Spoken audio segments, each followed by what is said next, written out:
बिस्मिल्लाहिर्रहमानिर्रहीम अल्लाहुम्मा सल्ली अला मोहम्मद सल्लल्लाहु अलैहि वसल्लम। आज मैं आपके लिए जो वीडियो लेके आई हूँ वो चिकन के बारे में कि चिकन को किस तरह अच्छी तरह से धोया जाता है।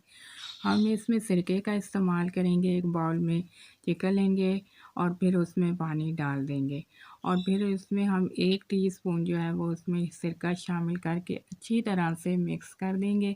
हम देखेंगे जब हमने इसमें सिरका डाला है तो उसका ब्लड जो है चिकन का ऊपर की तरफ आ गया। अब हम इसको तकरीबन आधे घंटे के लिए छोड़ देंगे। आपसे मेरी रिक्वेस्ट है कि आप मेरे वीडियोस को लाइक करें और शेयर करें।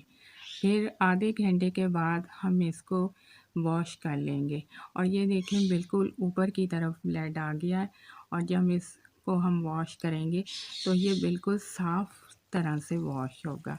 तो हम इसको खुले पानी से धो लेंगे और ये बिल्कुल साफ़ से अच्छे से इसने साफ़ कर दिया है सिरके ने।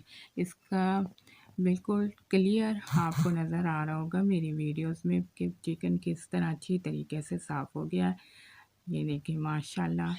आपसे दुआ है कि आपको अल्लाह पाक खुश रखे, आबाद रखे। Thank you.